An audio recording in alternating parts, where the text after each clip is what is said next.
Times Square that evening was a battleground of ideals, where banners flew high and passionate voices filled the air. The rally against the MAGA movement had drawn an eclectic crowd. Students, activists, and frustrated locals, all eager to make their voices heard in a city known for its noise. A makeshift stage stood at the center, and each speaker, more impassioned than the last, delivered fiery speeches aimed at uniting the masses against a common enemy, that red hat. And then there was him, a man in his late 50s, standing perfectly still, blending in as much as a guy in a suit can at a protest. But what caught everyone's attention wasn't his silence, it was his hat. A red cap that screamed, "Make America Great Again." The hat, bold and unapologetic, sat perched on his head like a dare. It was the kind of spark that could set off a fire in a crowd already simmering with frustration. It didn't take long for murmurs to spread. He wasn't shouting or waving a sign, just standing there, hands in his pockets, watching the speakers with a faint, unreadable smile. His indifference only made him stand out more. Eyes turned toward him, and soon, someone couldn't hold it in anymore. "Hey, what's he doing here?" a voice rang out, cutting through the noise like a knife. The tension thickened immediately. From the front of the crowd, a woman in her 40s, clearly one of the rally organizers, stalked over like a lioness eyeing its prey. She pointed directly at his hat, her voice laced with venom. "Are you lost, or do you enjoy antagonizing people?" The man met her gaze, unfazed. "I'm just here to listen," he said, his tone cool and casual, as if discussing the weather. Her eyes widened, as though she couldn't believe her ears. "Listening? While wearing that? Do you have any idea how offensive that is to everyone here?"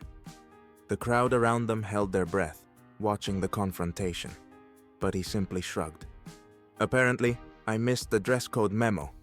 Her face turned red, but before she could retort, a laugh from somewhere in the crowd broke the tension. The absurdity of it all hung in the air like perfume. The protest had just gone from political to personal, and it was about to get a whole lot more interesting. The crowd closed in, their chants swelling like an angry tide. "Take it off! Take it off!" echoed through the square, a chorus of fury that rattled the windows of nearby buildings. Phones flashed as people recorded the confrontation, no doubt eager to catch the next viral moment. Others hurled insults at the man in the red cap, demanding he leave. The atmosphere was thick with tension, but he remained still, unfazed, his posture unshaken, as though he were simply at a quiet cafe enjoying his coffee. One of the rally organizers, now practically spitting with rage, stepped closer and jabbed a finger in his direction. "You're just here to stir the pot, aren't you?" she hissed. He gave her a small, almost amused smile. "Actually, I came for the speeches. Seems like an energetic crowd." Her face contorted in disbelief. How dare he be so calm? It only fueled her anger. "Take that hat off or get out," she snapped, her voice shrill, the demand dripping with authority. The crowd roared in agreement, as though her words had been the call to action. People jostled closer, waving their signs inches from his face. A young man in a hoodie, looking like he was about to blow a gasket, shouted, "You think you can just walk in here, flaunting that garbage, and not face consequences?" The man raised his hand slightly, a gesture that could have been mistaken for a shrug. "I didn't mean to offend anyone," he said evenly, his voice as steady as ever. "But I won't take off the hat. It's part of who I am." This only made the crowd angrier. "Take it off!" they chanted again, louder now, almost like a mantra. Someone even shouted for security, the tension palpable in every word. But instead of retreating, the man stood his ground. His calmness in the face of such aggression was like an open challenge. And that's when it happened. Someone from the crowd stepped forward with a bullhorn and blared, "We need to kick this guy out, now!" At that moment, everything seemed to pause. The man's unyielding stance was now a statement of defiance. And as the chants grew louder, a single thought hung in the air. This wasn't going to end quietly. Just as the crowd seemed ready to combust, the man in the red hat did something utterly unexpected. He pulled out his phone and dialed a number. There was no drama, no big speech, just a calm, purposeful gesture that set the stage for the next twist. A few minutes later, as if they'd materialized out of thin air, a group of suited individuals appeared at the edge of the square. They weren't protesters. No, these were members of the former mayor's security detail, and their presence was unmistakable to anyone who had lived in the city long enough. The rally organizer's voice faltered when she saw them. "Wait a second," she muttered, the fire in her eyes cooling to confusion. The suited men stood still, scanning the crowd, their expressions unreadable. The man in the red hat removed his sunglasses, and the realization hit like a thunderclap. The crowd, which had been frothing with rage just moments before, went dead silent. Gasps rippled through the crowd, followed by low whispers. "Wait, is that—" someone murmured. The man smiled, the kind of smile that seemed to know something the rest of them didn't.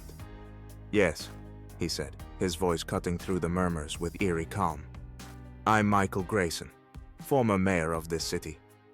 The air shifted. The energy, which had been thick with hostility, was now saturated with stunned disbelief. Michael Grayson, a name that had been shouted in anger and reverence, a figure who had weathered political storms with the kind of poise that could either infuriate or win respect. And now here he was, standing among them, wearing the very symbol they despised. The organizer, who had been at the center of it all, looked like she'd just been slapped.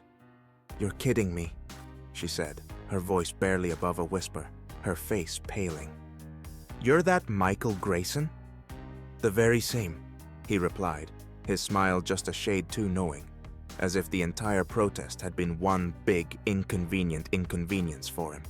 And just like that, the rally, once fueled by rage, had turned into something far more complicated. For a moment, the rally stood frozen in awkward silence. Then someone shouted from the back, "What the hell is he doing here?" It was enough to reignite the tension. Grayson stepped forward, addressing the crowd directly. "I came to listen," he said, his voice commanding yet calm. "You're passionate, and I respect that. But I'm here to remind you of something important. This city is big enough for all of us, no matter our differences." His words hung in the air, and while some people continued to grumble, others seemed to be re-evaluating the situation. The organizer, clearly flustered, tried to regain control. "This doesn't excuse the hat. You still represent everything we're fighting against." Grayson nodded. "And that's your right to believe. But shouting down someone because of what they wear? That's not the New York I know and love." A ripple of applause broke out, surprising even him. A few voices in the crowd shouted their support, while others reluctantly nodded. The tension began to dissipate as people realized the absurdity of the situation. By the end of the rally, Grayson had quietly slipped away, leaving behind a crowd that was no longer united in anger, but divided in thought. Videos of the incident went viral, sparking debates online about tolerance, free speech, and the power of calm in the face of chaos. As for Michael Grayson, he returned home that night, his hat still perched firmly on his head, knowing he'd made a statement without raising his voice.